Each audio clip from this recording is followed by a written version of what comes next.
পুরুষ মানুষের বিয়ে করতে কোনো ভয় নাই। প্রথম বিয়ে করবা ভালো মনে, যদি ভালো হয় ভালো হলো, শাদী মুবারক। আর যদি বউ খারাপ হয়, নেক্সট শাদী মুবারক। বোঝে নাই বলো। বুঝলে বুঝপাতা, না বুঝলে তেজপাতা। প্রথম বিয়ে ভালো হলে শাদী মুবারক, যদি ভালো না হয় নেক্সট শাদী মুবারক। কারণ আমি পুরুষ মানুষ, আমার জন্য একটা বউ নয় 4টা বউ রাখা জায়েজ আছে। তবে তোমরা আবার এত আবেগে যেও না, বাস খাইলে বুঝবা যে বাস কারে কয়। মেয়েরা বোঝে না যে বিয়ের পরে স্বামী ছাড়া বাপ মাও তার আপন থাকে না। যুবক ভাই বুঝবে, কখন বুঝবে জানেন? যখন তালাক হয়ে যাবে, বাপের বাসায় যাবে, মেয়ের মা তো আর এক বদমাইশ সব জায়গাতে, বেশিরভাগ জায়গাতে। মাফ করবেন, সব মেয়ের মা বদমাইশ না, তবে 80% সংসারে ডিভোর্স হয়ে যায় শাশুড়ি কুটনামির জন্য। যুবক ভাড়া আমার শাশুড়ি বলে, এই চলে আয়, তোর জন্য আমি ছেলে এনে দিব, ভালো ছেলে পাবি।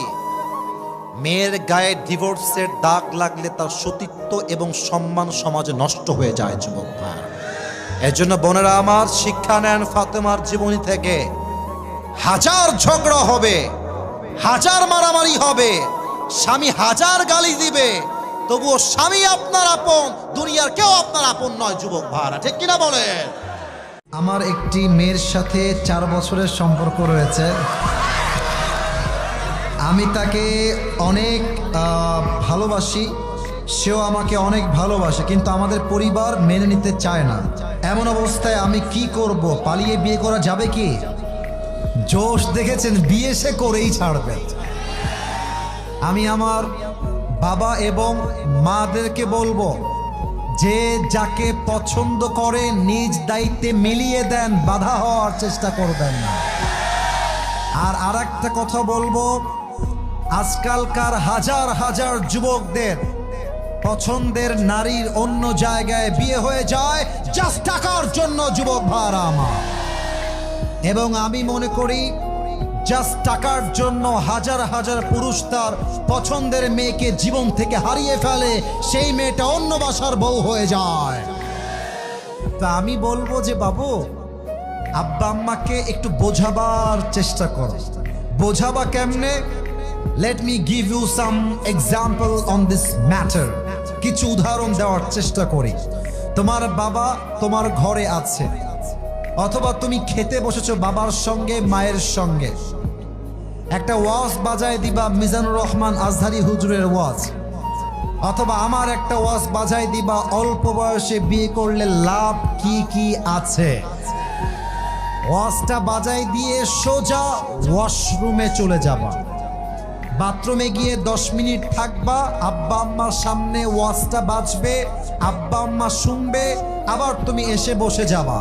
আব্বা আম্মা যদি বুদ্ধিমান হয়ে থাকে, বুঝে যাবে আমার ছেলের চরিত্র রক্ষার জন্য বিয়ে ছাড়া সেকেন্ড কোনো অপশন আমার কাছে নাই। 2 নাম্বার, আর একটা কথা প্রত্যেকটা যুবককে বলতে চাই, যদিও এই কথা মিডিয়ায় তোলপাড় শুরু হয়ে যেতে পারে, এটা আমি জেনে বুঝেই বলছি এবং নিজের আকল দিয়ে মেধা দিয়ে বলছি। আমি বলতে চাই, পালিয়ে বিয়ের ক্ষেত্রে 2টা মতামত আছে। একটা মতামত হচ্ছে ফানিকাহুহা বাতিল। হাদিসের শব্দটা হচ্ছে এরকম যে তার বিয়েটা বাতিল হয়ে যাবে। তবে হানাফি মাযহাবের মত অনুযায়ী পালিয়ে বিয়ে করলে বিয়েটা জায়েজ হবে। 2টা মতামত এই ক্ষেত্রে আছে। আমি উভয় মতামতকে শ্রদ্ধার সাথে সম্মানের সাথে রেখে বলছি, যদি আব্বা আম্মা দেখে, কথা বোঝো, এ কথা না বুঝলে কিন্তু পরে গন্ডগোল লেগে যাবে, কথা বুঝতে হবে। যদি আব্বা আম্মা দেখে যে আমার ছেলেকে বিয়ে না দেওয়ার জন্য, আমার মেয়েকে বিয়ে না দেওয়ার জন্য আমার ছেলে জিনায় জড়াচ্ছে, আমার ছেলে অবৈধ হারাম সম্পর্কে জড়াচ্ছে, in spite of knowing all these things, এই সব কিছু জেনেও যদি আব্বা আম্মা বিয়ের উদ্যোগ না নেয়, এলাকার আলেমকে ধরে এনে পছন্দের মেয়েকে 3 কবুল করে বিয়ে করে ফেলবা। আমি কেন বললাম এই কথা? আমি বিশ্বাস করি আব্বা আম্মা যদি জেনা দেখেও বিয়েতে না চায়, ওই আব্বা আম্মার আদেশের চাইতে জেনার থেকে বাঁচা আমার জন্য 1000 গুণ বেশি ফরজ। যুবক ভাড়া বলো, এই জন্য 2 নাম্বার অপশনে যদি তোমার কাজ না হয়, আলেম ওলামাকে নিয়ে এসে বুঝাবা। না বুঝলে মরদ মানুষ, নিজের টাকা কামাই করবা, বউকে নিয়ে থাকবা। আব্বা আম্মা মানবে না মানে অবশ্যই মানতে বাধ্য হবে। যুবক ভাড়া বলো। আর 3 নাম্বার কথা আমি আমার মাকে বলবো, আমি আমার মুরব্বীদেরকে বলবো, আমি পালিয়ে বিয়ের পক্ষে না। আমি আবারও বলছি, আমি সেই পক্ষে যেই পক্ষে আব্বা আম্মার দোয়া নিয়ে বিয়ে হয়, আমি সেই পক্ষে। আমি চাই প্রত্যেকটা যুবক আব্বা আম্মার বিয়ে নিয়ে দোয়া করুক। আমি আমার আব্বাকে বলবো, পায়ে হাত রেখে মাকে বলবো, 2টা হাত জোর করে, আপনি যদি আপনার ছেলেকে বিয়ে না দেন বুঝে শুনে, আর আপনার ছেলে বিয়ে না দেওয়ার জন্য যদি জেনায় জড়িয়ে যায়, কিয়ামতের দিন প্রত্যেকটা আমলের দায়ভার আপনাকে বহন করতে হবে আব্বাজান এবং আম্মাজান।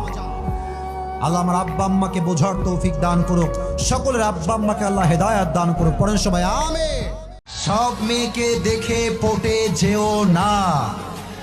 মেয়েদের সব আই লাভ ইউর মানে আই লাভ ইউ হয় না। অনেক সময় একই মেয়ে, একটাই মেয়ে একসঙ্গে 4টা বয়ফ্রেন্ডকে মেসেঞ্জারে মেইনটেইন করে বেড়ায়। তবে তোমরাও খুব বেশি একটা ভালো না, সবার মধ্যেই ভেজাল আছে। তো আমি বলবো, যেই মেয়েকে বিয়ের জন্য পাগলামি করছো, এটা জাস্টিফাই করে নাও, আদৌ কি সেই মেয়ে তোমার বউ হওয়ার যোগ্যতা রাখে কিনা। যদি তুমি ভুল জায়গায় বিয়ে করো, তোমার পুরো জীবনটাই নষ্ট হয়ে যাবে। যুবক ভাই আমার, বেঈমানি করার পরে আগে যে ভালোবাসা ছিল, ওই ভালোবাসার আজীবনেও খুঁজে পাওয়া যায় না, ঠিক কিনা বলে? যা হারিয়েছো ওইটা পারফেক্ট ছিল না, আরে যে চলে গেছে সে তো আমার হওয়ার যোগ্যতাই তার ছিল না। আর যেইটা আমার নেক্সট আমার কপালে আছে, ওইটা আমার জন্য better, perfect and best option, ঠিক কিনা বলেন?